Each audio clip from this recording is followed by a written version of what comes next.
estamos iniciando mais uma aula de anatomia para a turma do P2 de radiologia. Eu quero saber dos meus alunos agora se eu posso gravar essa aula para posteriormente disponibilizar essa aula para eles no meu canal do YouTube. Pessoal, vocês têm alguma objeção dessa aula ser gravada e depois disponibilizada para vocês?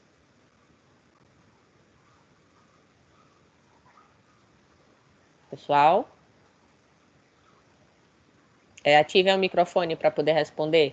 Vocês têm alguma objeção? Eu autorizo, não, professor. Tudo bem. Por mim, tudo bem. Vitor Hugo, tudo bem. Tá bom. Então, Por os mim, demais... tudo bem, professor, também. Tá certo. Então, eu quero perguntar para vocês agora também se vocês autorizam a aula da semana passada, nossa primeira aula, que foi no dia 11 de agosto de 2020. Vocês autorizam que essa aula que ocorreu também seja disponibilizada para vocês no YouTube? Sim. Sim, professor. Tá certo. Sim, professor, autorizo. Então, gente, vamos iniciar a nossa aula de hoje, dando continuidade aonde a gente parou na semana passada, onde estávamos falando sobre a questão da história, né, da anatomia. Deixa eu só compartilhar aqui da forma correta para vocês. Pronto. Então, vamos lá.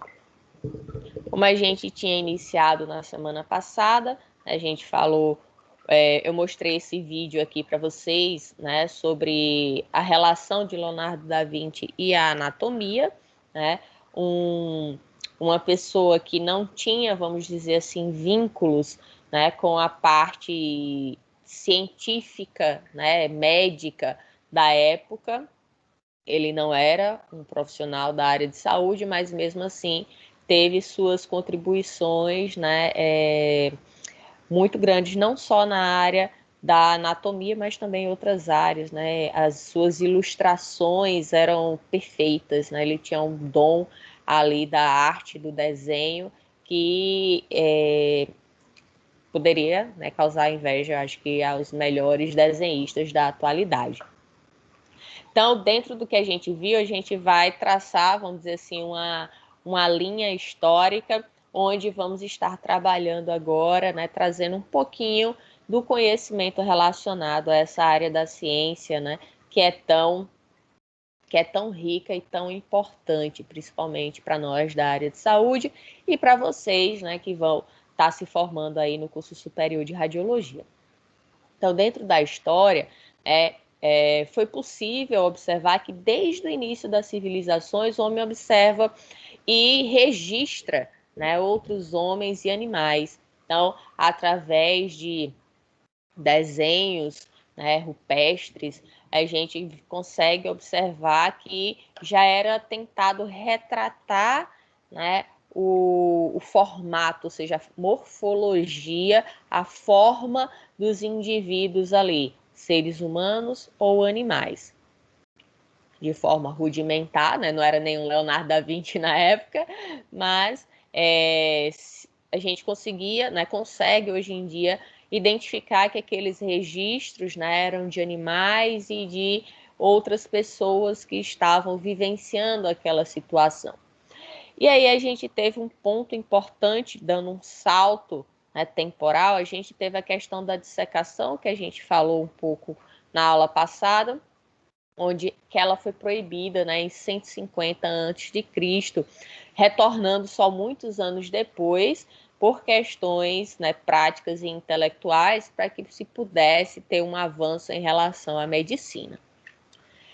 Então, trazendo agora uma linha temporal, vamos de 3.000 a 1.600 anos antes de Cristo, na época lá dos egípcios, onde a gente tinha registros nos hieróglifos e papiros daquela época, onde se tinha a indicação, né, da anatomia de animais e de homens, né, onde uma técnica que eles desenvolveram era a mumificação, onde se foi evoluindo, né, também essa técnica, onde por questões religiosas, onde eles eram politeístas, né, eles acreditavam em vários deuses, e uma das suas crenças era de que o corpo, se ele fosse mumificado, embalsamado, ele iria estar preservado, pois essa alma poderia voltar para o corpo, né? Então, ele poderia ter ali a sua vida novamente, vamos dizer assim. Então, seria necessário a preservação do corpo daquele indivíduo, né? A gente consegue ver muito isso, principalmente em faraós, né? São os de mais destaque, né? Os que possuíam ali as riquezas, né, na época, e eram construídas pirâmides para que fosse considerado ali o túmulo dele, onde ele estaria preservado, onde ele estaria conservado, para quando o espírito pudesse retornar para o seu corpo, o corpo estivesse ali intacto. Dentro dessas questões da anatomia, a gente tinha na época, né, esses anos, milhares de anos antes de Cristo, a gente tinha muito também a questão das teorias, né, de previsões do futuro relacionadas à utilização de alguns órgãos, como, por exemplo, a observação do fígado de animais sacrificados. Isso era utilizado lá na Assíria e na Caldeia, onde a observação daquele fígado, de acordo com as características que ele apresentasse ali, as sacerdotisas estariam ali fazendo a leitura do futuro, né, daquela pessoa que foi ali buscar aquele conhecimento. Então, algo que era bem comum naquela época. Aí a gente chega em 1000 a.C. Então, na Grécia e Egito, a gente tinha os conceitos da medicina racional e a ética médica, com a busca do homem pela verdade objetiva, né? Então, já se começava ali a ter uma medicina, né, já mais se estruturando, já algo mais racional, né, onde você estava observando as manifestações e tentava buscar um significado para elas, não só do ponto de vista religioso. Apesar de que até hoje, né, a gente está no ano 2020, ainda temos muitas situações onde a saúde, né, ela tem um conflito com a questão cultural, onde muitas vezes algumas pessoas, algumas culturas, elas não aceitam a questão da saúde, dos conhecimentos, né, da medicina, e aí acabam comprometendo sua própria vida, né, com questões religiosas, como exemplo, a não busca de serviços de saúde para combater a malária ou para tratar a malária, né, como em muitos países lá da África, onde algumas culturas, né, eles acreditam que aquelas manifestações que a malária causa, né, as sintomatologias da doença, elas são causadas por um mau espírito, né?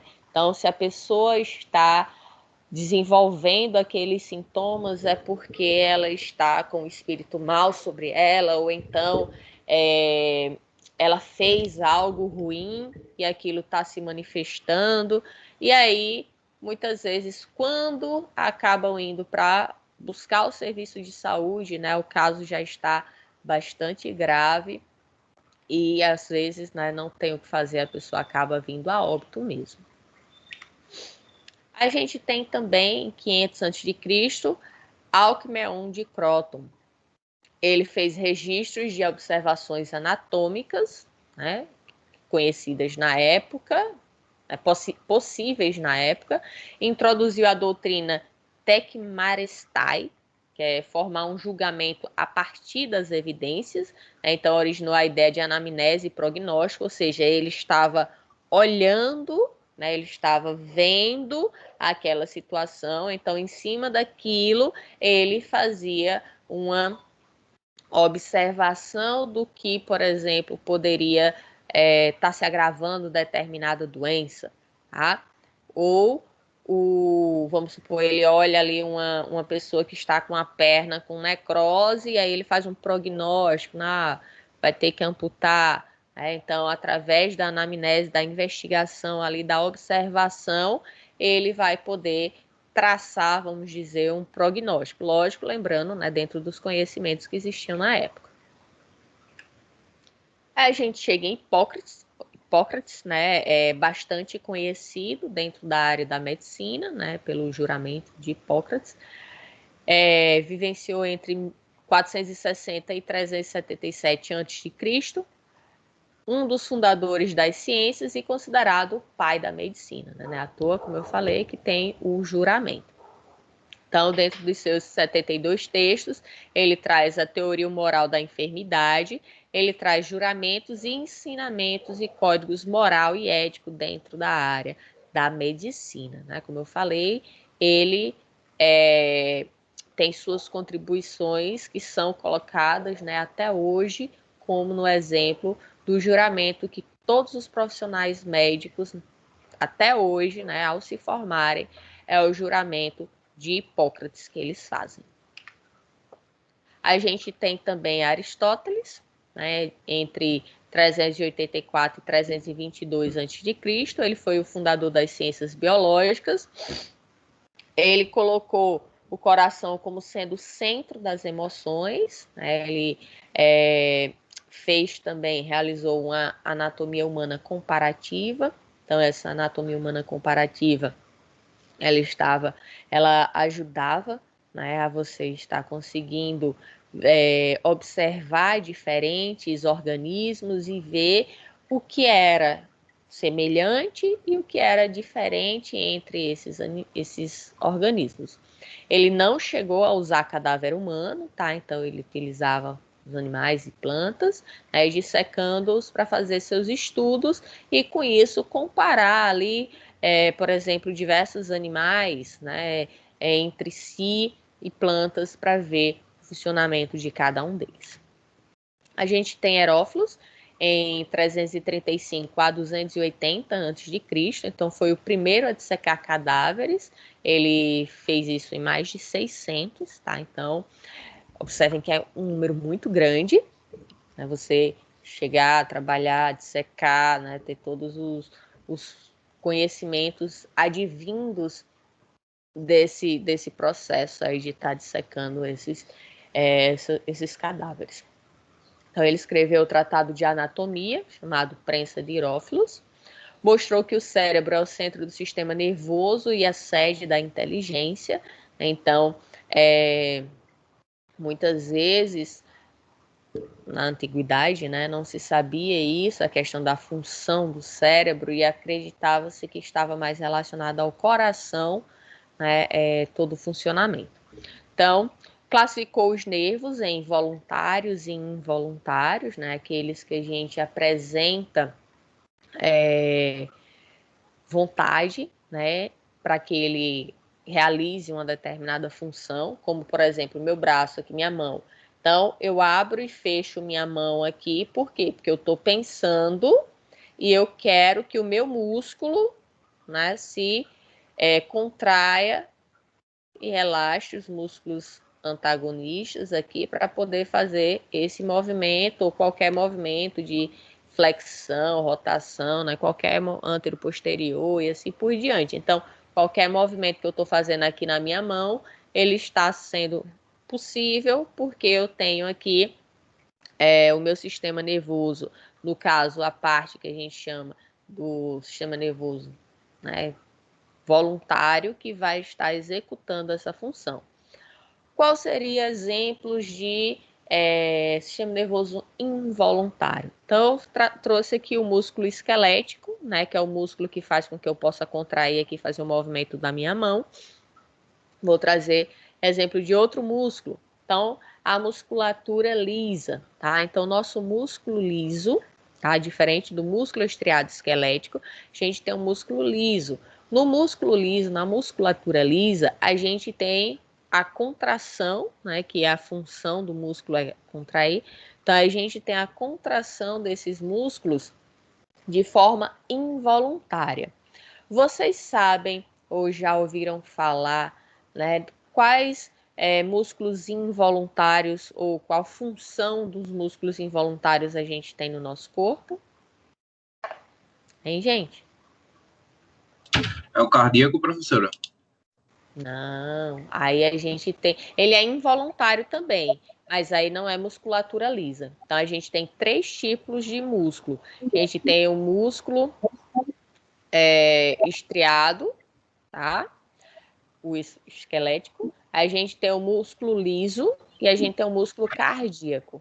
Então, cada um desses 3, eles possuem peculiaridades que os distinguem. Hã? Diferente, né?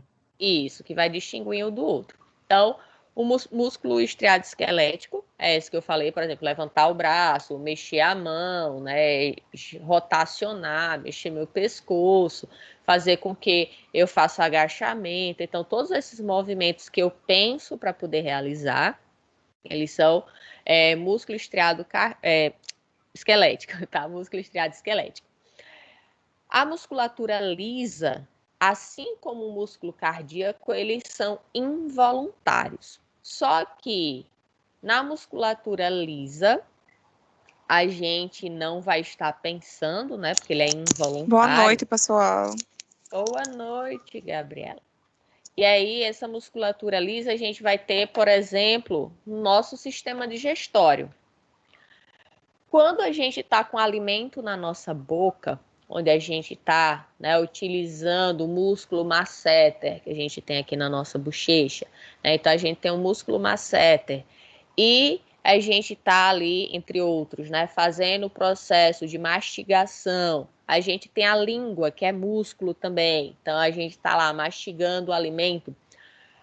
Esse processo do alimento na boca é através da musculatura estriada esquelética. Já quando a gente deglute o alimento, a gente engoliu o alimento, a gente passa a ter controle dele. Tem, gente? Não, professora, não tenho. Não. Eu acho que Mas... porque da minha... Não, Aí vai... tem não. Tem, depois que descer por nosso esôfago, né? Aí o nosso sistema digestório que vai fazer os processamentos da alimentação, né? Exatamente. Então, o processo digestório, a partir do momento da deglutição, se a gente estivesse esticando, né, da boca até o ânus, a gente teria um tubo, certo? De vários metros. E aí, no momento que a gente deglute, no nosso esôfago, a gente vai ter a musculatura lisa, que vai ser responsável justamente pelo movimento de contração, que é o que a gente chama de movimento peristáltico, tá? Então, esse movimento peristáltico no nosso sistema digestório, ele é unidirecional, ou seja, ele tem um único sentido. Por isso, se você é uma pessoa saudável e você comer e ficar de cabeça para baixo, a comida volta, se você é saudável. Se você não tem problema de refluxo, nada disso. Tá? Se você é saudável, a comida vai voltar? Não. Ela não retorna. Por quê? Porque o alimento, ele está sendo, né, que foi deglutido, ele está sendo direcionado para o estômago, tá? Quando chega no estômago, a gente vai ter mais musculatura lisa, que vai ser responsável ali por, além de todo o processo digestório, que a gente vai entrar em detalhes agora, isso é fisiologia, mas vai sofrer uma parte da digestão lá no estômago. Quando terminar lá o processo da ação do ácido clorídrico, entre outras enzimas, hormônios que vai estar influenciando ali tudo, a gente vai ter o quê? O alimento saindo do estômago, indo para o intestino. O intestino vai ter o quê? Mais musculatura lisa, que vai estar contraindo e levando o alimento do intestino delgado para o intestino grosso, até chegar lá no final. E só no finalzinho, lá no reto, que a gente tem musculatura estriada cardíaca, que é onde a gente consegue o quê? Segurar, né? Se a gente não tivesse, o que é que ia acontecer? Quando o alimento, né, que no caso o bolo fecal, as fezes, né, chegassem lá no final, lá no reto a gente não ia ter controle. Ia sair como quem tem incontinência fecal. Então, no caso, graças à musculatura estriada agora, né, esquelética, a gente tem o controle lá no final, tá? São o que a gente chama de esfíncter. Então, o esfíncter do ânus a gente consegue segurar. Aí eu tô apertada, preciso ir no banheiro urgente. Dá tempo, né? Você chegar, a não ser que seja uma diarreia, algo mais cabuloso, mas dá tempo. Você, por exemplo, eu me levantar daqui e ir até o banheiro para poder fazer as necessidades. Né? Então, porque eu tenho um controle, por quê? Porque o músculo estriado esquelético a gente consegue controlar. Mas todo o processo, do momento da deglutição até chegar lá embaixo, a gente não controlou. A gente não ficou pensando, eita, vai esôfago, contrai para estar levando ali meu alimento para o estômago. Não, estômago, peraí, segura esse alimento um pouquinho. Eita, terminou. Vai, pode ir. Não, a gente não fica pensando isso. Né? Então, a gente tem aí processos involuntários que ocorrem constantemente no nosso corpo. Como, por exemplo, no momento que você está num processo de digestão de um alimento, você também está respirando. Seu coração também está batendo. Seus rins estão funcionando. Né? Então, olha o tanto de coisa que está acontecendo ali que a gente não tem controle. Certo? Então, Herófilos, né, ele conseguiu classificar, né, os nervos de voluntários e involuntários, e aí eu fui um pouco mais abrangente em relação a comparar atividades que são voluntárias e involuntárias.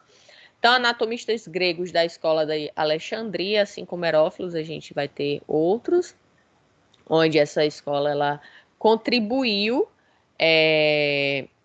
não apenas para a área de saúde, tá? A escola de Alexandria, ela era bastante renomada nos períodos helenista e romano, tá?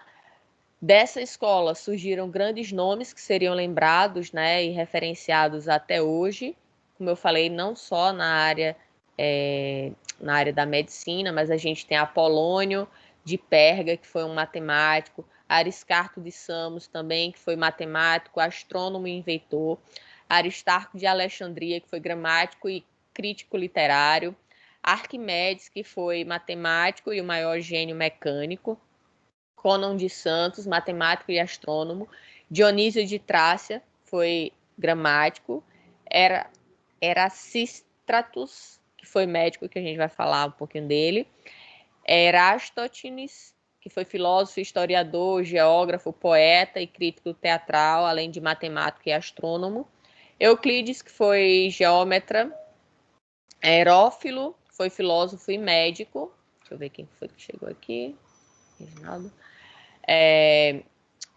A gente tem também Ezequias, que foi matemático, e Parco, que foi astrônomo e astrólogo, e Ptolomeu, astrônomo e astrólogo também. Então vejam que naquela época, né, a gente tinha as pessoas, elas não ficavam Boa noite, focadas. professora. Boa noite. Desculpa a demora, estava resolvendo uns pro. Tudo bem. Então, vejam que as pessoas naquela época, né, aqueles que conseguiam ter acesso ao conhecimento, eles tinham um conhecimento bem amplo, né? Eles não ficavam restritos apenas a uma atividade ou a uma área, né? Então, eles eram bem diversos em relação a buscar o conhecimento ali, né? E adquirir aquilo e, lógico, divulgar para as gerações, né? Para os próprios colegas ali, então, tudo que eles descobriam.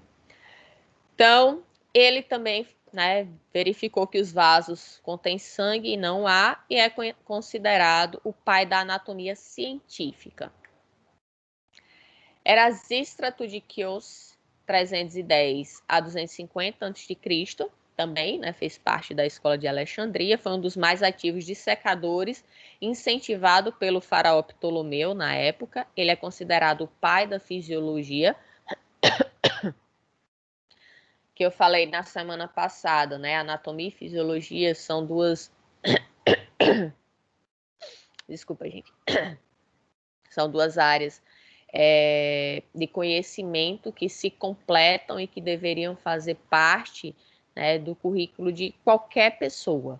Né? Então, você conhecer o seu corpo e conhecer como seu corpo funciona, eu acho que é fundamental. Então, ele descreveu as válvulas do coração, né, a tricúspide e também o sigmoide. Concluiu, que a gente vai ver tudo isso com calma, tá?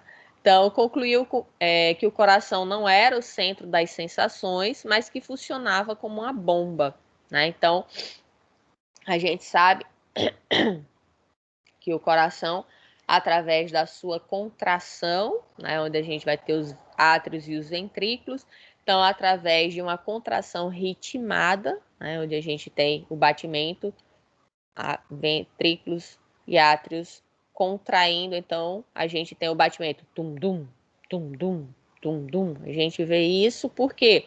Porque a gente tem a contração. Então, a força deste batimento, dessa contração do coração é tão forte que ela emite, né, este som. Então, na época, ele descobriu que, no caso, o coração ele funcionava como uma bomba justamente, né, levando o coração para todo o resto do corpo. Então, esse sangue que sai do coração, ele sai com bastante força. E aí ele viu que ele funcionava como uma bomba por causa disso. Descreveu os sistemas nervosos em cérebro e cerebelo.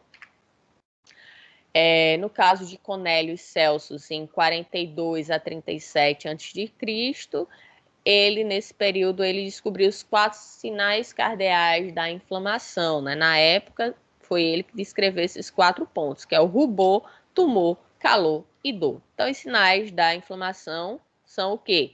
Ele ficar vermelho, ele inchar, ele ficar quente e ficar dolorido, né? Então, naquela época, esses 4 sinais foram descritos por Cornélio e Celsus. Já Cláudio Galeno, acho que vocês já ouviram falar de Galeno, né? Ele teve uma contribuição muito grande em relação à anatomia, né? De 131 a 200 depois de Cristo, né? Então, agora que a gente já passou, né, do período ali de nascimento de Jesus Cristo. Então, o médico imperador romano Marco Aurélio foi o fundador da fisiologia experimental. Ele conseguiu mostrar que a urina se forma nos rins e não na bexiga, né, que a gente vai ver mais para frente. Então, a bexiga ela serve como uma bolsa para armazenar a urina que foi produzida lá nos rins. Provou que a secção da medula espinhal provoca paralisia abaixo do nível da seção. A gente vai ver também isso, né? Então, através das inervações, né, que a gente tem os nervos que vão ser irradiados através da medula. Hoje em dia, a gente conhece, né? Por exemplo, a tetraplegia, né, onde você tem a paralisia dos 4 membros, você tem a hemiplegia, onde você tem a paralisação apenas de metade do corpo, entre outras, e isso é comprovado hoje, né, através da lesão, né, da altura da lesão que você tem na medula. Então, se alcançou a cervical, então qual vértebra que foi alcançada? Se foi a torácica, se foi a lombar, então, através da lesão que você tiver, né, em qual vértebra que você tiver, então você vai ter um comprometimento maior ou menor em relação a outras partes do corpo. Foi um grande escritor, sua obra sobre o uso das partes do corpo humano regiu a medicina por 14 séculos. Só que, por que Galeno, né, ele teve essa contribuição por um período tão grande? Vocês sabem dizer?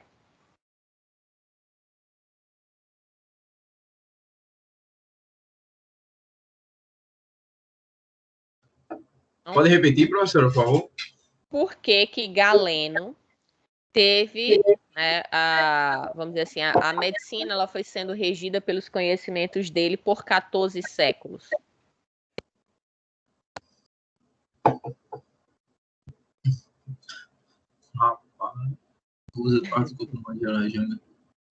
Então quer dizer que só regeu a medicina por 14 séculos ou continua? Não, depois tiveram novos estudos e aí a gente vai ver o porquê que não deveria ter sido, né, dessa forma. Que ele fez, né? Isso. Foi por causa da igreja, não, né, professora? Exatamente. Foi justamente. Religião, né, professora? A religião católica? A religião, então, ela passou a proibir, né, os estudos com corpos humanos, porque considerava-se o corpo humano sagrado, né? Então você estaria ali. Ai, agora o termo fugiu da Profanando. minha cabeça. Hã? Profanando. É? Isso. Você estaria profanando aquele corpo, Fala né? religioso. Mesmo que fosse para o fim de estudos, né, de conhecimento, que, lógico, graças dos estudos, né, as pessoas que contribuíram com os conhecimentos da anatomia é que a medicina evoluiu bastante, né? Como é que você vai fazer, por exemplo, uma cirurgia cardíaca onde você não consegue, você não sabe, não tem conhecimento como que é a anatomia do órgão, né? Como que você vai ver que a pessoa tem vamos supor, um prolapso da válvula mitral, se você não sabe nem o que é uma válvula mitral? Então, fica complicado. Então, é necessário, né, que se tenha um conhecimento de anatomia para que você possa, através desse conhecimento, trabalhar com medidas curativas, né, ou de tratamento de algumas doenças ou síndromes que a pessoa possa estar apresentando. Então, 14 séculos de equívocos, né, que foram feitos ali na obra de Galeno e que foi, né, perpetuada por tanto tempo. Lembrando que um século ele corresponde a 100 anos. Então foram 14 séculos, 1400. né, 1400 anos ali, utilizando o que Galeno tinha colocado nos seus estudos. Então, o início da era cristã prejudicou o conhecimento anatômico porque era proibido dissecar corpos humanos. O saber de Galeno, ele se baseou principalmente, né, apenas na dissecação de animais. Então, por mais que ele utilizasse animais mamíferos, como por exemplo porcos, mas são animais, né? Ele vai ter coração, a gente também tem coração, ele vai ter estômago, vai ter intestino, a gente também vai ter. Mas anatomicamente falando, isso vai ter diferenças que vão influenciar uma pessoa apenas com conhecimento da anatomia de um porco, por exemplo, querer fazer uma cirurgia humana, né? Então, algumas coisas vão ser semelhantes, mas você não vai ter 100%, né, de certeza, como, por exemplo, aqui está passando um vaso, está passando uma artéria, porque você estava estudando em porcos e não em humanos. Então, Galeno perpetuou falsas crendices estabelecidas por seus predecessores e contemporâneos, né? Então, o que ele disse foi perpetuado por muito tempo, mas depois foi observado que não era, né, o que de fato deveria estar sendo feito. E aí, isso perdurou por tanto tempo porque coincidiu, né, a época que ele estava ali fazendo os estudos dele, que foi a proibição da igreja de não poder mais profanar, né, não poder mais dissecar os corpos, profanar no sentido de dissecar, tá, gente? Não de abuso, não nessas coisas assim. É profanar para eles na época no sentido de não poder dissecar aqueles corpos, né, de poder fazer uma autópsia, né, e verificar como funcionava tudo, a causa da morte, essas coisas. Então, os principais pensamentos de Galeno era que a vida cósmica entraria no corpo a cada inspiração, que é a pneuma, né, que a gente tem aí os nossos pulmões. Então, a vida cósmica a gente pode ver, né, que é algo bem subjetivo, né? Existiam 3 espíritos diferentes que ocupariam o corpo, segundo Galeno, que era o espírito natural, que é o nosso órgão fígado, o espírito vital, que era o coração, e o espírito animal, que era o cérebro. Então, esses 3 espíritos, né, é o que, vamos dizer assim, estava regendo o nosso corpo, né? E a vida cósmica era através da nossa respiração que estava ocorrendo ali, né? Que estaria entrando no nosso corpo. Então, algo bem, né, subjetivo mesmo. Então, Galeno e a circulação do sangue, né? Então, ele teve uma interpretação errada da circulação, onde ele dizia que ela vinha do fígado, onde seria produzido o sangue, para o coração, onde receberia o material gasoso dos pulmões. E aí o sangue partiria dos pulmões para o resto do corpo e voltaria para o coração. Ou seja, ele não teve, né, o conhecimento da pequena e da grande circulação. E isso, né, perdurou até o século XVII. Vocês conhecem, gente, o que é a pequena e a grande circulação, quando a gente está falando de sistema circulatório do nosso corpo?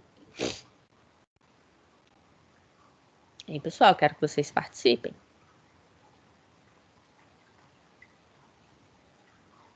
Gente? Alô? Eu tô aqui.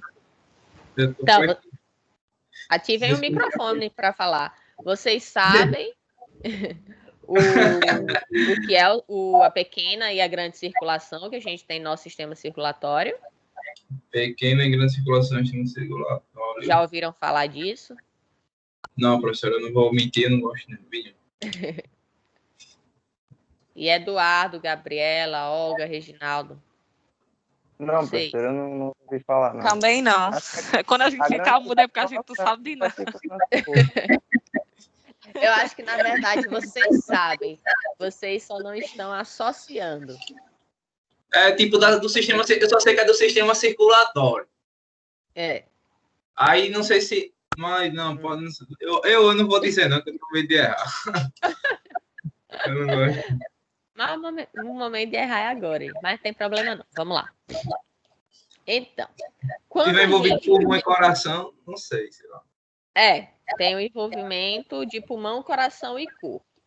Então, observem que a todo momento, tá, gente, na aula, eu vou estar tentando trazer para vocês exemplos práticos do funcionamento. Eu sei que a disciplina é de anatomia, mas a gente não vai ficar restrito só a, vamos dizer assim, partes do corpo, não. Não, eu falo não, mas essa matéria, bicho, a gente vai aprender anatomia de uma forma que eu tô dizendo a você, pela explicação dela, bicho, tá massa demais, pô. Bom, espero que goste. Então, eu vou estar sempre tentando relacionar a parte do corpo que a gente está estudando com o funcionamento. Eu sei que não é fisiologia, então eu não vou me aprofundar na fisiologia. Mas eu acho que fica muito perdido, né? Se você só dizer, a parte do corpo, o coração é assim, assim, assim, assado, tá? Sim, mas para que serve? Né? Então, eu acho que de forma resumida dá para a gente estar interagindo, relacionando sim o funcionamento com a anatomia. Então, vamos lá. Eita, eu ativei o mudo de vocês aí, tá? Se alguém quiser falar, é só ativar o microfone novamente. A pequena e a grande circulação, né? A troca dos gases no sangue arterial e o venoso, que vem da troca, vem entre o corpo, circula e vai para o coração, né? Pequena Isso. que parte. Então, né? vamos lá. A troca vamos lá. O sangue arterial pelo venoso, né? É um ciclo, né? Na verdade. Exatamente. Então, vamos troca, começar. Né? Vamos começar. Como eu disse, é um ciclo, pode começar de qualquer parte, tá? Mas para ficar mais ilustrativo, vamos começar da respiração. Então, quando a gente inspira, tá? Ou seja, quando a gente coloca o ar para dentro, né? O ar vai estar rico em oxigênio. E para nós, seres humanos, né? O oxigênio ele é vital para nós mamíferos. Então, na inspiração, a gente vai adquirir o oxigênio que vai fazer com que nosso corpo funcione ali, né, a nível celular. Então, o que é que acontece? Quando a gente está inspirando, esse ar ele vai para os pulmões, certo? Lá nos pulmões tem uma estruturazinha que a gente chama de alvéolos. Se a gente estivesse na sala de aula, eu estaria desenhando isso aqui. Eu acho que depois eu vou até trazer o meu quadrozinho para poder ficar fazendo os desenhos mais dinâmicos para vocês, assim, ao vivo. Porque se eu for desenhar com o mouse, vai ficar um bagaço o desenho. Mas vamos lá. Então, lá a gente tem uma microestrutura chamada de alvéolos no pulmão, que ele vai ser responsável justamente pela troca gasosa. Então, os alvéolos, no que a gente inspirou, a gente está inalando o oxigênio, tá? Vai ter outros gases também, mas não vem ao caso, né? O oxigênio é que é o importante para a gente. Então, lá no alvéolo, esse oxigênio que está ali dentro, ele vai para a corrente sanguínea. E a corrente, o vaso sanguíneo ali, que a gente chama de capilar, que é a menor estruturazinha, ele vai estar trazendo sangue rico em gás carbônico, que não é bom para a gente, tá? Que é o quê? A respiração celular liberou gás carbônico e esse gás carbônico vai sendo acumulado no nosso sangue. Quando chega lá no nosso pulmão, esse gás carbônico, ele sai através dos alvéolos, aí é quando a gente expira, né? Quando a gente põe o ar para fora durante a respiração. E quando a gente inalou o oxigênio.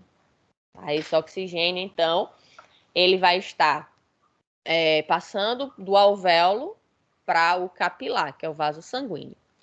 Então, esse vaso, ele vai estar transportando o oxigênio para onde? Para o coração, tá? O coração, então, vai receber esse sangue cheio de oxigênio e vai bombear esse sangue para o corpo.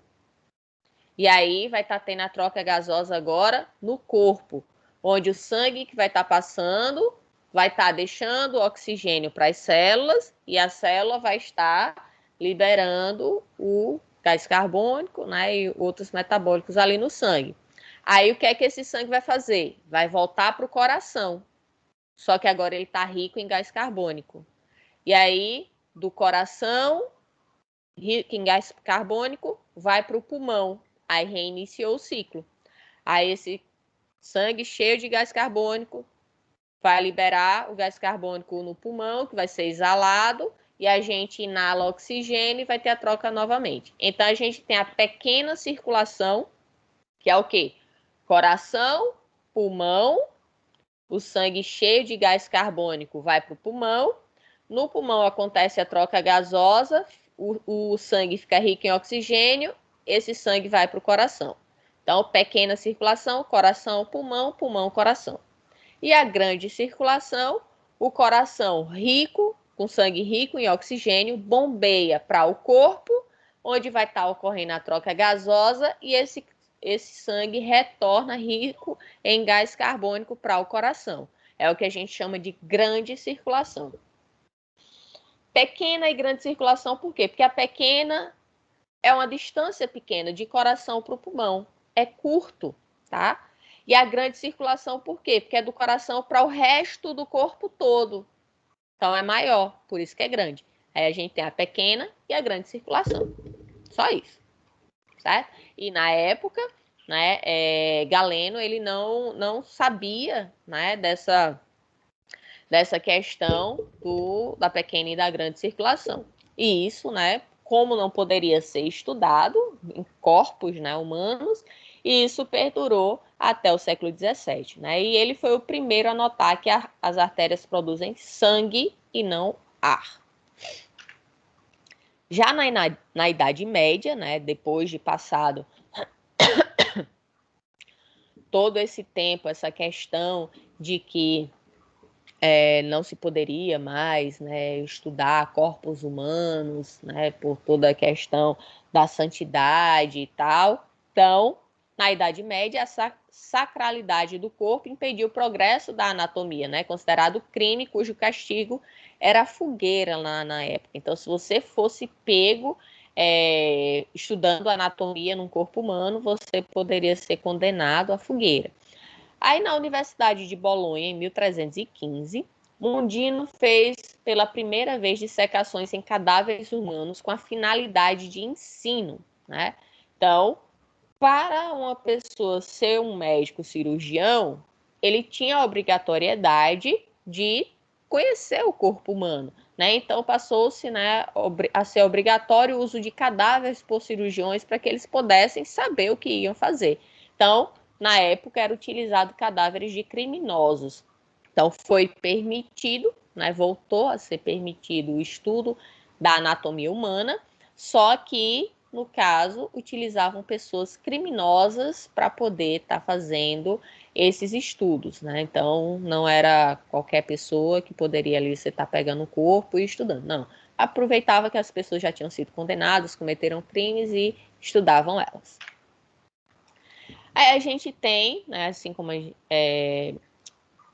a anatomia para estudos da ciência, a gente tem a anatomia como arte, né? Leonardo da Vinci, ele trouxe a arte e ciência, dizendo que elas caminhavam de mãos dadas, né? Ele perdurou aí de 1452 a 1519, e aí ele desenvolveu, né, o Homem de Vitrúvio em 1490, onde representava o ideal clássico de equilíbrio, da beleza, da harmonia e da perfeição das proporções do corpo humano com esta figura aqui, que eu acho que vocês bem conhecem, né? Então, através do Homem de Vitrúvio, ele trazia ali as questões da simetria, né? Então, observem que a gente tem, né, um círculo, um quadrado e o desenho dentro dele, né, de um humano, ele é totalmente simétrico, aonde a distância de um lado a outro, né, se encaixam no mesmo ponto,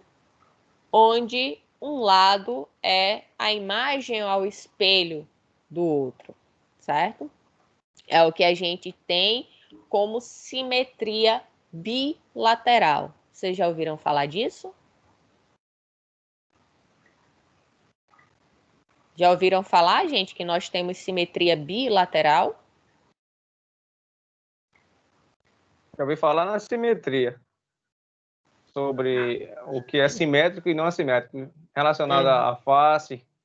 O desenho do homem já a gente vê nas estátuas, até nas moedas, né? Da Europa tem uma moeda com esse desenho aí. Uhum. Então, a simetria bilateral, bi vem de 2, tá? Então, 2 lados. Significa justamente o que eu falei agora. No caso, nós, né, seres humanos, nós temos simetria bilateral.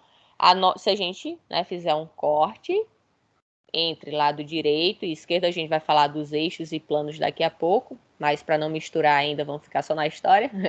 Então, a gente fazendo um corte mediano aqui, nosso lado direito e nosso lado esquerdo. Se a gente colocar um espelho, né, seria praticamente a imagem ao espelho. Lógico que não é exatamente igual, né, não é 100% igual. Né? À toa, se você pegar uma foto sua e cortar e inverter ela para ela ficar o oposto, você vai ver que seu rosto seria bem diferente, né, do que é. Então, mas nós somos organismos bilaterais. Vocês já ouviram falar, se bi é 2, pentarradial? Vocês conseguem imaginar algum organismo, né, algum ser vivo que tenha simetria pentarradial? Penta é 5, né, professor? É isso.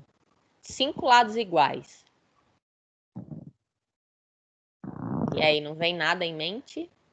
Só uma curiosidade para vocês.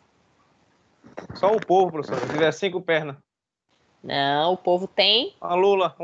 Não, o Lula também não. A Lula tem quanto? Tem Lula molusco. A gente está falando da estrela do mar. Todo mundo conhece? Verdade. É estrela. A estrela do mar, ela não tem 5 lados? Certo? Então, o povo tem 8. Ele é octa. É verdade. Então, no caso da estrela, de forma geral, a gente diz que ela é pentarradial, mas existem algumas espécies de estrela que elas têm mais perninhas ali, não ficam só nas 5 não, mas não vem ao caso não, era só para trazer uma ilustração, né, que nós somos animais bilaterais e existem, né, outros que são pentarradiais, né, que têm 5 lados iguais, no caso, né, nossas estrelas do mar. Então, o Homem de Vitrúvio, ele traz justamente a simetria, onde a gente, né, passando aqui um eixo, ele vai ter o lado direito e o lado esquerdo simétricos, né, onde a gente vai ter um braço do lado direito, um braço do lado esquerdo, uma perna de cada lado, a gente vai ter um olho de cada lado, né, orelhas de cada lado, nariz e boca mas, né, a metade seria de um lado, tem do outro. Mais ou menos disso aí. E aí, né, com a arte, a gente teve a difusão da anatomia nas universidades, tornando as dissecações humanas parte integrante do currículo médico. Entretanto, o número insuficiente e rápida putrefação dos cadáveres fizeram com que houvesse violação de sepulturas na época. Então, mesmo sendo, na época, liberado, né, para você poder estudar anatomia, mas não foi liberado para você estar violando, né, o caixão dos outros.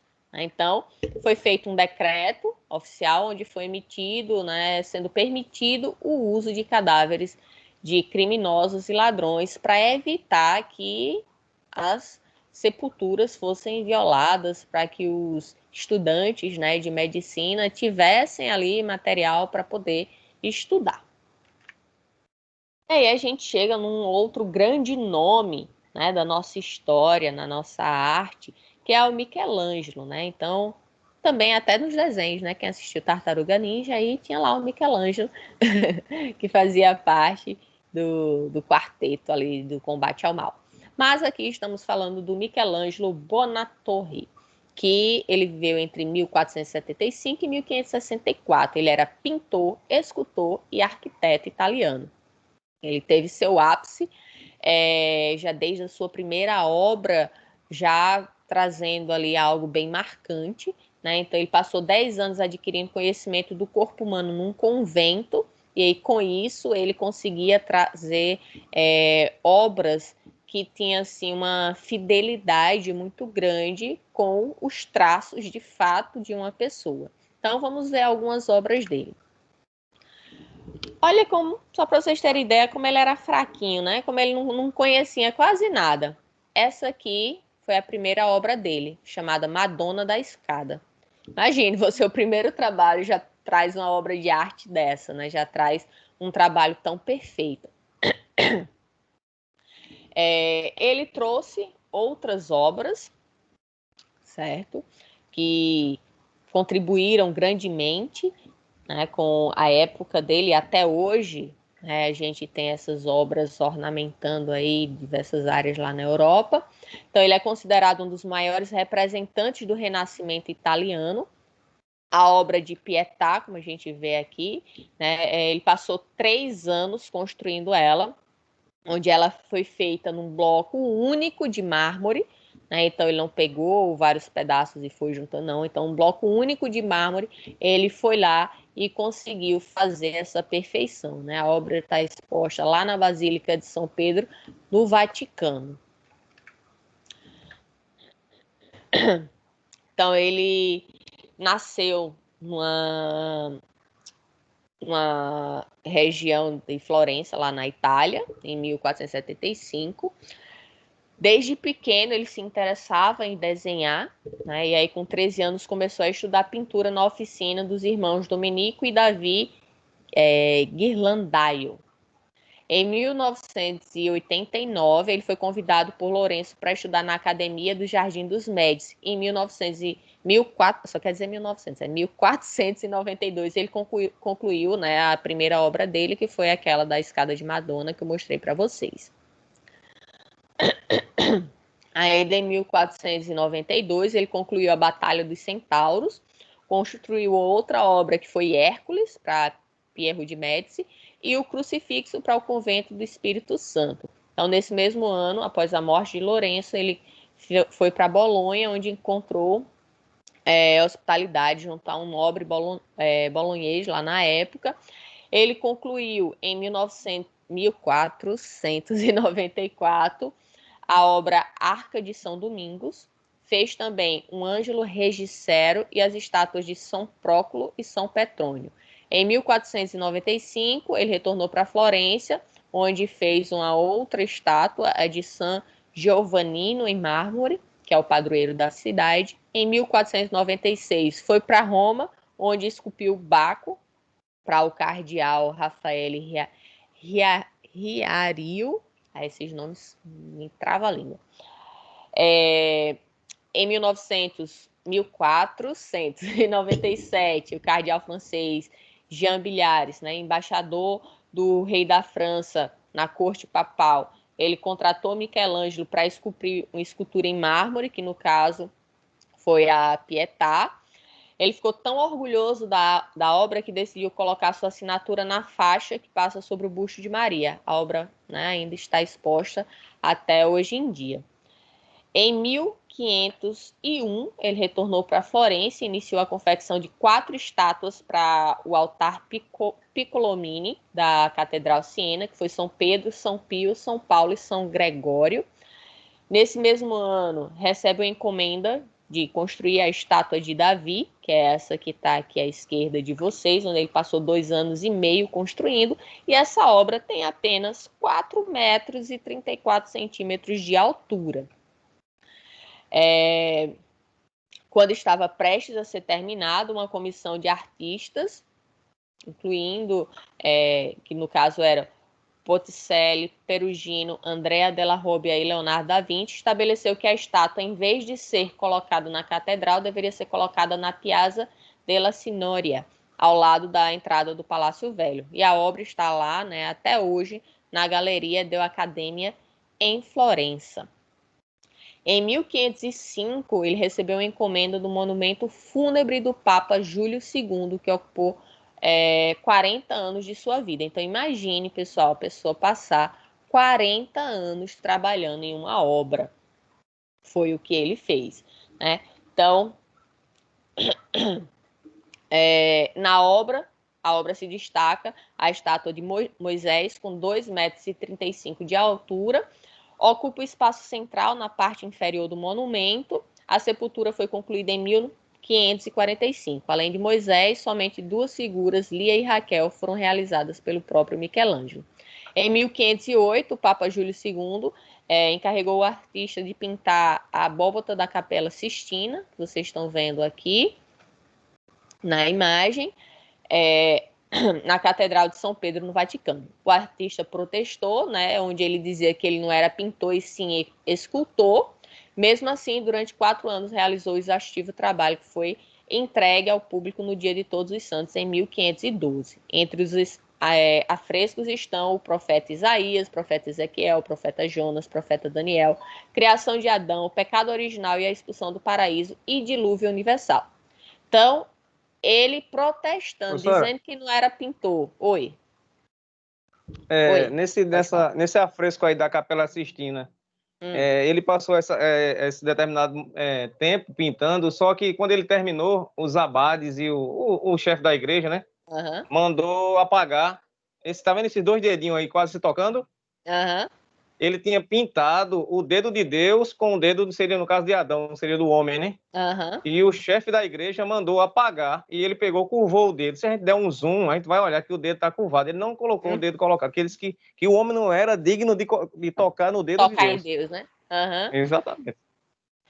E assim, o que é, para mim, né, o mais espetacular dele é que ele protestou dizendo que não era pintor, né, que ele era um escultor e construiu algo tão belíssimo e tão perfeito, né? Imagine se ele dissesse, não, eu sou pintor mesmo. Imagina. Se ele fosse realmente, né, tivesse a dedicação de ser pintor, né? Então, quantas obras a mais, né, a gente não teria dom de anjo, né? Da criação dele. Michelangelo teria um dom de anjo, né? Isso. De pintura e de arquitetura, né? Até hoje. Então, eu, pelo menos, fico abismada, né, com o dom que todos esses precursores, né, da arte que a gente teve, da perfeição que eles conseguiam desenvolver. Né? E, lógico, com ferramentas muito mais precárias do que a gente tem hoje em dia. Aí você pegar, por exemplo, essa estátua de Davi, você vê a perfeição dos detalhes, né? Por exemplo, o peitoral dele, você consegue identificar ali a musculatura do peitoral, o posicionamento do externo, o pescoço dele, você consegue ver cada detalhe da musculatura. Então, para mim é perfeito, não tem nem o que falar. Assim, hoje a gente tenta fazer dessa forma, né? As academias tentam fazer e não conseguem, né? Isso. Não é? Porque a perfeição dele nessa época já, né, era nítida, né? Como ele desenhava o corpo, né? Era uma perfeição bem além, né? E hoje em dia a gente não vê isso. Conhecimento extraordinário. o conhecimento dele de anatomia para poder, né, reproduzir essa perfeição. Então, você vê que os músculos, né, que ele desenha são, de fato, o que a gente vê no nosso corpo. Né? E ele consegue reproduzir isso numa pedra de mármore. Então, é realmente uma capacidade, né, um brilhantismo que ele teve na época extraordinário. Então, só antes da gente falar de Andreas, vamos só finalizar aqui com Michelangelo, que eu sou apaixonada por esse dom, né, que ele e outros tiveram. E aí Michelangelo mostrava paixão pela grandiosidade, principalmente na arquitetura, e em 1519 ele começou a projetar o edifício interior da Capela de São Lourenço. Em 1535 foi nomeado pelo Papa Paulo III supremo arquiteto, escultor e pintor dos palácios apostólicos. E o artista também se dedicou à poesia, escreveu o livro Rimas. Próximo da sua morte, ele desabafou em um poema a seguinte frase: na verdade, nunca houve um só dia que tenha sido totalmente meu. E aí Michelangelo faleceu em Roma, na Itália, em 18 de fevereiro de 1564, e seu corpo foi enterrado na Basílica de Santa Cruz, lá em Florença.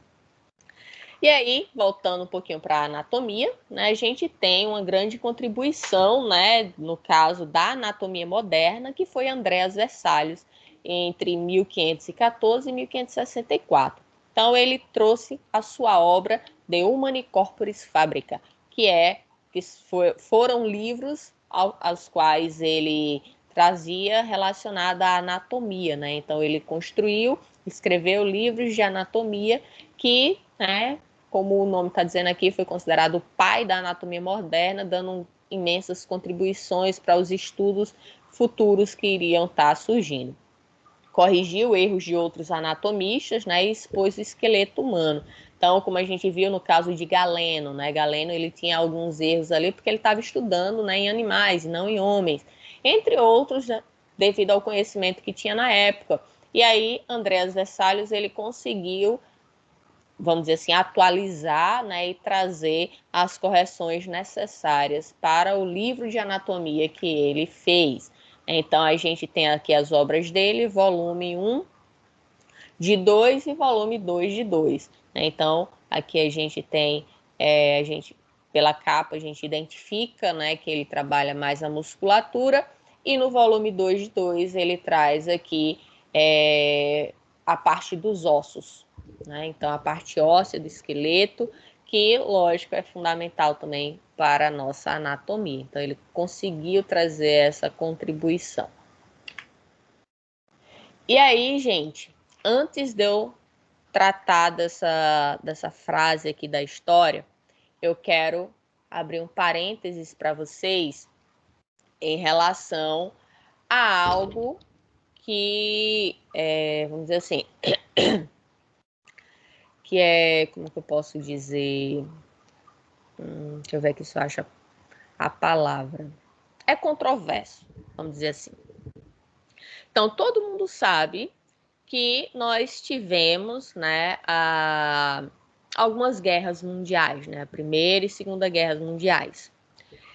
E que, infelizmente, né, lógico, de guerra nunca se extrai nada de bom, né? E no caso dessas guerras, os nazistas, eles acabaram fazendo muitas atrocidades com os seres humanos, né?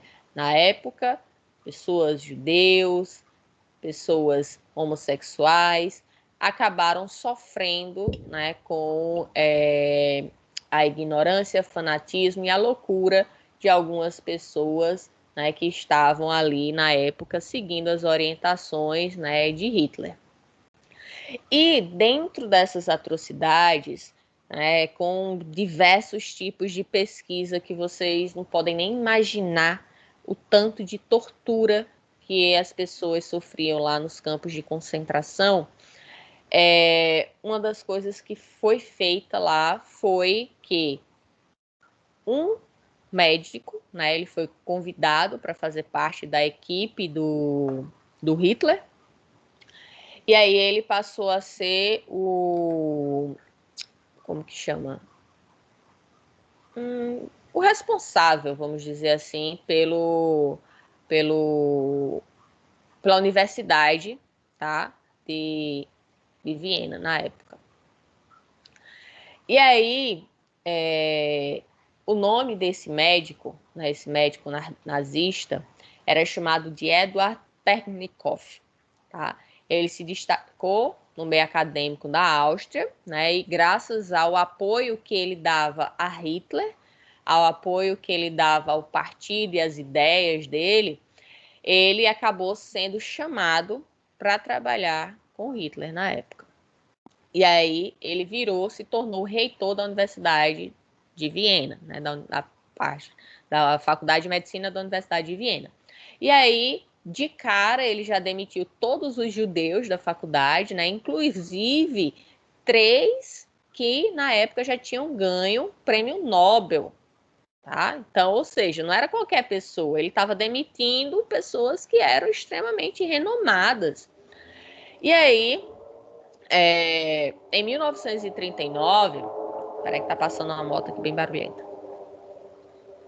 Em 1939, foi determinado que os corpos de todos os prisioneiros que fossem executados, né, lá nos campos de concentração, eles seriam imediatamente enviados justamente para essa universidade, para o setor de anatomia.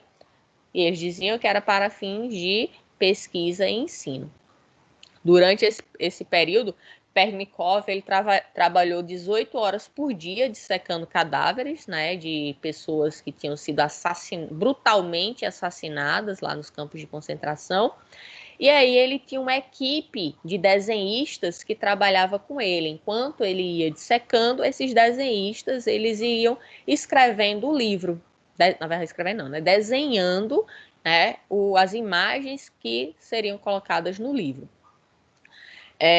Teve época que o Instituto de Anatomia estava tão cheio que as execuções elas precisavam ser adiadas porque já tinha cadáver demais lá.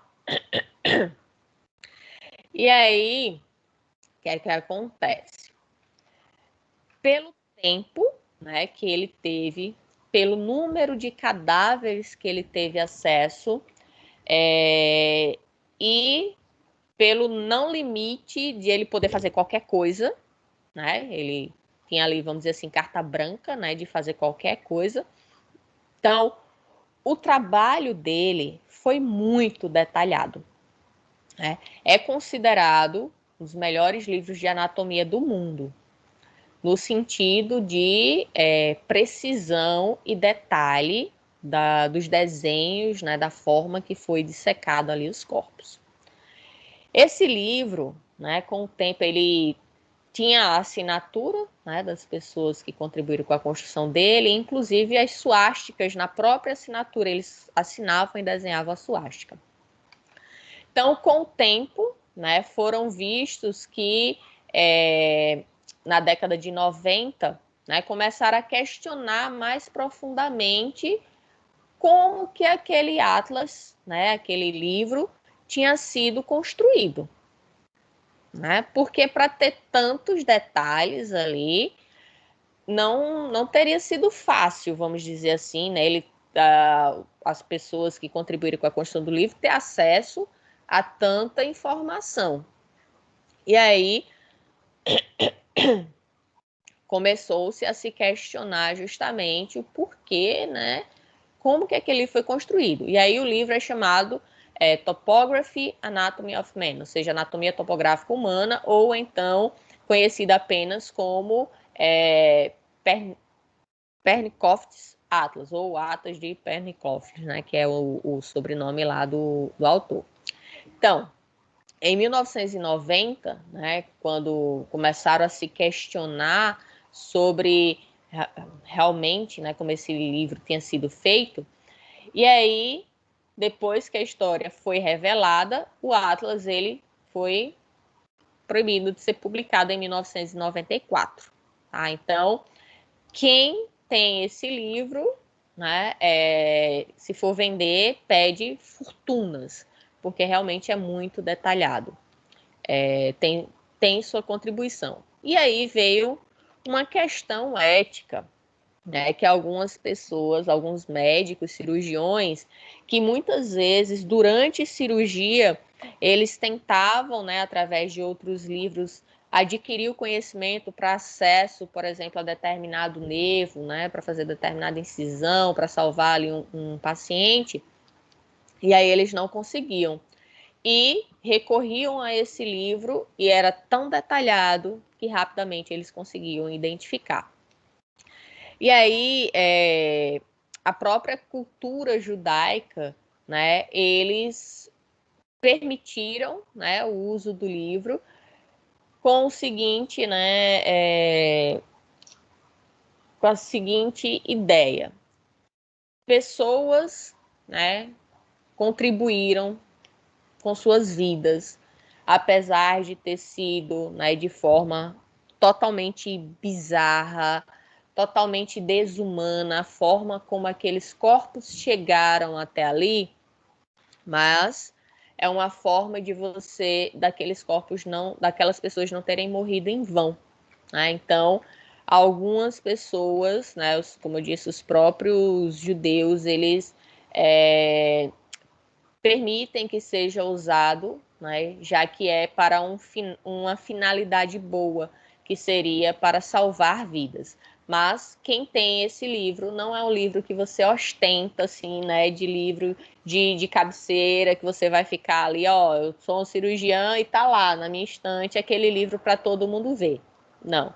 Ele realmente é um livro que deve ser guardado às 7 chaves e utilizado apenas quando realmente necessário, pois a história, né, por trás dele é uma história muito triste, né, de uma brutalidade sem precedentes, né, tudo que foi feito durante a Segunda Guerra Mundial, não apenas lá pelos nazistas, mas também em outras situações, como por exemplo lá na unidade 731 pelos japoneses, tá? Quem tiver curiosidade, procurem por unidade 731. Então, ele é considerado a Auschwitz, né, o campo de concentração chinês, tá? Que no caso o Japão fez, né, com os chineses. Então, é algo bastante cruel que infelizmente, né, a gente teve na nossa história da humanidade para ser retratado. E aí, eu deixo para vocês aqui essa frase, né? Essa frase não, né? Esse texto, esse parágrafo de Rokitansky em 1876. Ao te curvares com a rígida lâmina do teu bisturi sobre o cadáver desconhecido, lembra-te que este corpo nasceu do amor de duas almas. Cresceu embalado pela fé e pela esperança daquele que em seu seio o agasalhou. Sorriu e sonhou os mesmos sonhos das crianças e dos jovens. Por certo, amou e foi amado. Esperou e acalentou uma manhã feliz e sentiu saudade dos outros que partiram. Agora jaz na fria lousa, sem que por ele se tivesse derramado uma lágrima sequer, sem que tivesse uma só prece. Seu nome, só Deus sabe, mas o destino inexorável deu-lhe o poder e a grandeza de servir a humanidade que por ele passou indiferente. Então, gente, com esse texto, eu trago para vocês a importância do respeito que se deve ter a peças anatômicas, tá? Então, quando a gente toca num osso, né, que está ali disponível para a gente estudar, um osso de verdade, né, numa peça anatômica real, a gente tem que lembrar que aquele pedacinho ali, aquela parte do corpo foi a parte do corpo de alguém. Que mesmo que ela tenha sido indigente, né, mesmo que você não saiba o nome daquela pessoa, mesmo que ninguém tenha buscado, né, vamos dizer assim, ido atrás daquela pessoa, né, para rever aquele corpo, para fazer o enterro e tal, mas ali foi uma pessoa. Então, o respeito, ele deve prevalecer sempre, tá? Então, laboratórios de anatomia, na verdade, nenhum laboratório ele é feito para brincadeira, né? Ele é feito para que seja levado a sério todas as circunstâncias as quais você vai estar trabalhando e utilizando aquele laboratório. Ali não é um ambiente para brincadeira. E principalmente os laboratórios de anatomia, pois deles estão pessoas que tiveram uma vida, que tiveram uma história, né? Que tiveram ali diversos momentos felizes e tristes e que estão permitindo, né, de forma indireta, porque não foi autorizado, mas permitindo que vocês ali adquiram conhecimento através daquelas peças que ali estão e que vocês possam estudá-las da melhor forma para que adquiram conhecimento e se formem como um profissional de qualidade, tá? Então, é necessário que, independente de quando a gente for ter aulas práticas, no dia que vocês forem entrar num laboratório, seja lá aonde for, quando for, que vocês tenham respeito, tá? Então, nada de ficar tirando foto, fazendo posezinha, piadinha, não sei o quê, né, com aquelas peças anatômicas. Então, é necessário sempre se ter respeito para com elas, pois ali foram pessoas que estão contribuindo para a formação de vocês, tá bom? Então, gente, a gente encerra essa parte da primeira aula, né, da aula 1. Eu enviei para o e-mail de vocês, tá? Não voltou, então eu acho que agora deve ter chegado, eu digitei certo dessa vez. Então, eu enviei as 3 primeiras aulas para vocês. Confirmado, chegou, professor. Chegou, né? Beleza. Então, essa primeira aula já tá lá para vocês. Eu trago aqui bibliografias, tá? Livros que vocês podem estar tendo acesso para o estudo desses livros aqui e que contribuam para a formação de vocês, tá bom? Então, Lua se despede de vocês nesse momento e vamos fazer um pequeno intervalo, tá? Só para eu tomar uma água, que tô com minha garganta já doendo. E o gatinho branco, tá bom, professora? Tá, graças a Deus. Graças a Deus, bichinho. Tá bem, tá se recuperando. Foi hoje de manhã, eu fui levar ele para tomar um solzinho. Aí eu coloquei ele, quer dizer, não esqueci. Eu não coloquei o peitoral dele, né, que tem a correiazinha. Aí eu deixei que ele tá tranquilinho, aí soltei ele assim, né, para ele tomar um sol. E quando eu penso que não, ele deu uma carreira. Eu saí correndo atrás dele, ele subiu a escada com tudo. Meu cunhado até brincou. Isso foi Simon, que só tem 3 pernas, tá assim. Né? Porque ele realmente, eu não consegui pegar, ele foi muito veloz, muito rápido mesmo. Ele não tem força para saltar, o que é até bom para ele não inventar de sair mais, né? De ir para a construção vizinha, que foi onde ele se machucou. Mas andar, ele tá andando tranquilamente, graças a Deus. Infelizmente, ele ainda vai ter que fazer uma cirurgiazinha, porque um dos pinos que colocou no quadril, aí o parafuso soltou. Né, que ele colocou uma placa no quadril, aí um dos parafusos soltou, ele vai ter que tirar. Mas ainda vai esperar um pouquinho. Em setembro ele vai fazer outro raio-x, aí tem mais outro para decidir, ver se teve mais algum que saiu. Mas se Deus quiser, dos males, dos problemas que ele passou, né, esse é o menor. O pior de tudo foi a amputação que ele teve. Nem me fala, eu fiz uma cirurgia, eu tô recém-operado também. Eita. Ficou eu e Simon aqui nas férias de perna para cima, né? Ele amputado a perna e eu com a queimadura. Não, eu queimei minha perna. Tô com a queimadura horrível na minha perna. Vixe, o meu foi a clavícula, eu coloquei 8 pinos e um arraste. Ixi, Maria. Capotei de frente à Unip. Mais menos de um mês, eu fiquei uns 25 dias na cama e a calcificação, graças a Deus, tá bom, foi né? boa e atestado, não que conversar não, começar a trabalhar e escrevendo para fazer a fisioterapia em casa. Uhum. Aqui não tá muito bom, não. Tá bem agora, né? Assim, lógico, na medida do possível, né? Na medida do possível. Então tá bom. Então, gente, vou fazer uma pausa aqui, tá? Aí de 8h20 a gente retorna, tá bom? Certo, gente? Tudo bem, professora, tudo bem, entendido. Pode ficar conectado aqui, certo? Eu vou Tá só certo. fazer aqui para a gravação. Aí a gente inicia daqui a pouco.